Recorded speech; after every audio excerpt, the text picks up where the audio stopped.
The information and opinions expressed in this podcast do not necessarily reflect those of ASRM and its affiliates. These podcasts are provided as a source of general information and are not a substitute for consultation with a physician. I'm Jeffrey Hayes, and today on the show we get the latest on the most recent ASRM COVID-19 Task Force update from Task Force member Dr. Jennifer Kawwass. Welcome to ASRM Today, a podcast that takes a deeper dive into the current topics in reproductive medicine. Dr. Kawwass, I'd like to begin by asking you, with COVID infection rates really high in some parts of the United States and the world, have ASRM's recommendations for practices changed in response to the high incidence and or surge? Jeff, that's a great question. I'd say at the present time, the mitigation strategies for controlling the pandemic continue to rely heavily on universal masking, physical distancing, and limiting social interactions, and also frequent sanitizing measures. Generally speaking, all the prior mitigation strategies are still important and still remain firmly in place. For individuals eligible for the vaccine, what does ASRM recommend? ASRM does not recommend withholding the vaccine from patients who are planning to conceive, those who are currently pregnant, or those who are lactating. Interestingly, these recommendations are in line with those that have already been put out by ACIP, the Advisory Committee for Immunization Practices of the CDC, the American College of Obstetricians and Gynecologists, and also the Society for Maternal Fetal Medicine.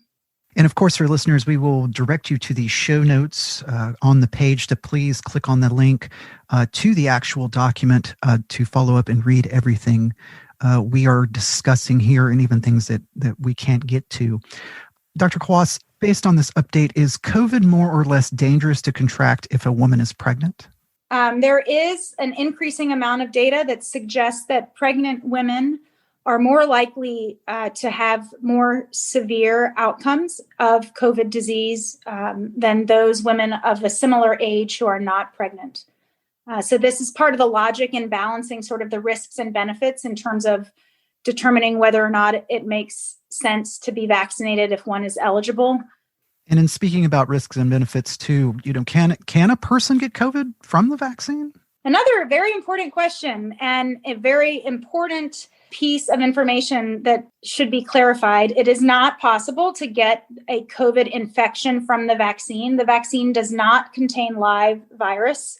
The vaccine is made from mRNA, and the mRNA itself is not a live virus. And this is also part of the rationale.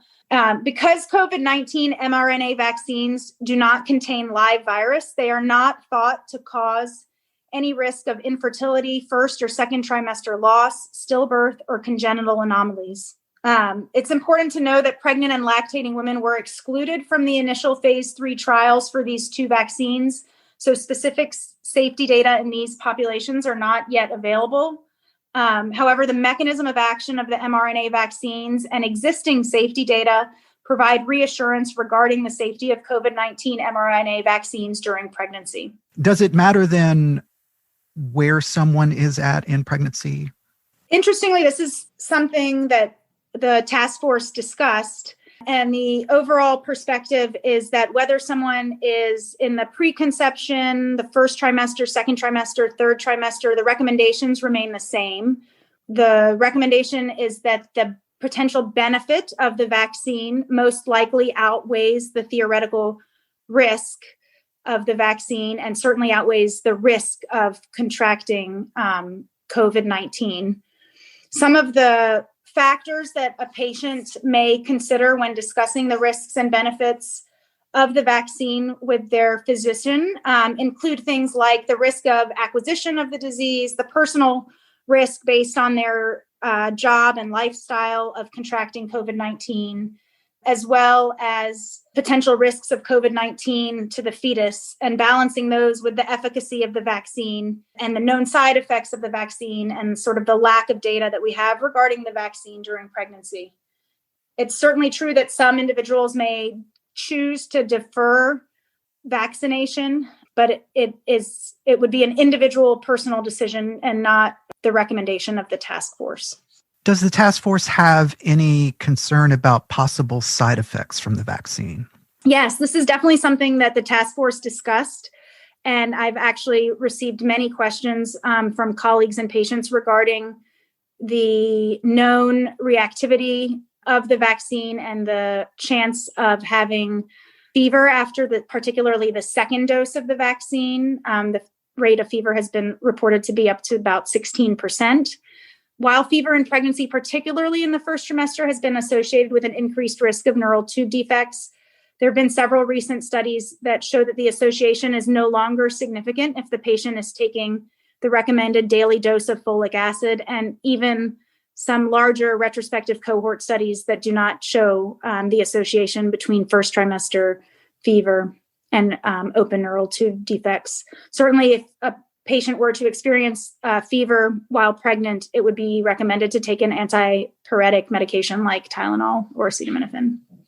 Dr. Kawwass, we thank you for being able to take time out to be with us today. This is the 11th update that the task force has issued here in 2020, and as 2020 is winding down, I think we're all still hopeful that we're now turning this final corner. Are there any other recommendations in the document from the task force you'd like listeners to know?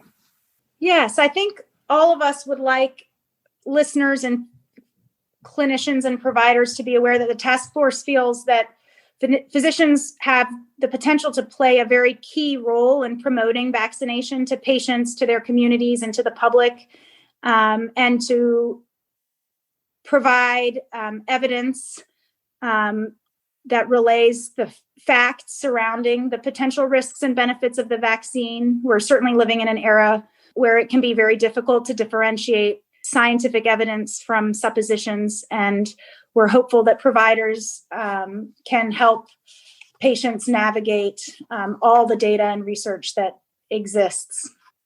That was Dr. Jennifer Kawwass, Medical Director of the Emory Reproductive Center and member of the ASRM COVID-19 Task Force.